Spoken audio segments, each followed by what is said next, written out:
In his second year back to the Expressive Reading Showcase stage, Damien and Moccia, who will be reading Goldilocks and the Three Dinosaurs by Mo Williams.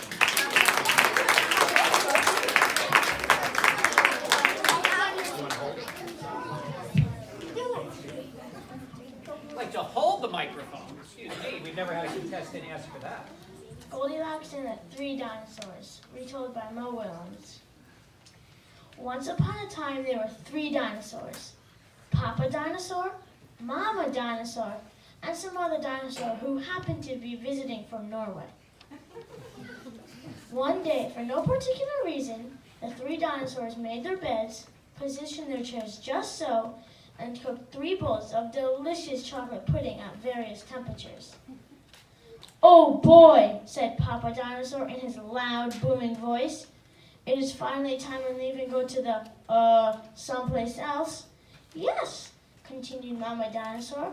"I sure hope no innocent little succulent child happens to be by our unlocked home while we are, someplace else." Then the other dinosaur made a loud noise that sounded like a big evil laugh, but was probably just a polite Norwegian expression. The 3 dinosaurs went someplace else, and they were definitely not hiding in the woods waiting for an unsuspected kid to come by. Sure enough, 5 minutes later, a poorly supervised little girl named Goldilocks came traipsing along. Just then the forest boomed with what could have been a dinosaur yelling, "Gotcha!" But I'm pretty sure it was just the wind. The loud noise was immediately followed by another loud noise that kind of sounded like, "Be patient, Papa Dinosaur, the trap has not yet sprung." But that could have been a falling rock or a squirrel. Either way, Goldilocks was not the type of little girl who listened to anyone or anything.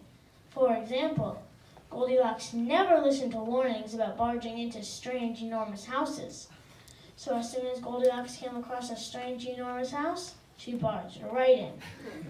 Inside, Goldilocks immediately smelled 3 bowls of delicious chocolate pudding. "Mmm," said Goldilocks, "that chocolate pudding smells delicious. If only I could get all the way to the top of that counter." Then, Goldilocks noticed a very tall ladder that just happened to be there and certainly wasn't left there on purpose. Goldilocks climbed the ladder and found herself face to face with 3 gigantic bowls of chocolate pudding. The first bowl of chocolate pudding was too hot because Goldilocks ate it. But Goldilocks ate it anyway because, hey, it's chocolate pudding, right? The second bowl of chocolate pudding was too cold. But who cares about temperature when you've got a big bowl of chocolate pudding? The third bowl of chocolate pudding was just right, but Goldilocks was on such a roll by now, she hardly noticed. Soon, Goldilocks was stuffed like one of those delicious chocolate-filled little girl bonbons, which, by the way, are totally not the favorite things in the whole wide world for hungry dinosaurs. Tired and groggy, Goldilocks noticed 3 chairs in the living room, so she climbed down the ladder and walked out of the kitchen. The first chair was too tall. The second chair was too tall, but the third chair was too tall. Goldilocks wasn't going to climb that high just to sit in some chair, so she hiked over to the bedroom. When she got there, Goldilocks also noticed that the beds were gigantically big. "What's going on around here?" groaned the exhausted girl. "The bears that live here must be nuts." Just then, the room filled with a loud booming noise that was either a passing truck or a dinosaur gloating. "A few more minutes and she'll be asleep. Delicious chocolate-filled little girl bonbons are yummier when they're rested." Even a little girl who never listens to anyone or anything had to hear that. Goldilocks took a minute to stop and think, which was longer than she was used to stopping and thinking. "Hey," she told herself, "this isn't some bear's house. This is a dinosaur's house." Say what we like about Goldilocks, but she was no fool. As quickly as she could, she ran to the back door and got out of there. Just then, Just then, a loud plane flew by, which pretty much sounded like a trio of dinosaurs yelling "now" or "charge," or the Norwegian expression for "Chewy Bon Bon time."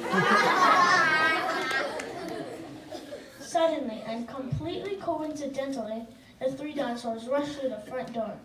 But they were too late. Goldilocks was gone, and all that was left in the house were three disappointed dinosaurs. And the moral is, if you ever find yourself in the wrong story, leave. And the moral for the dinosaurs is, lock the back door.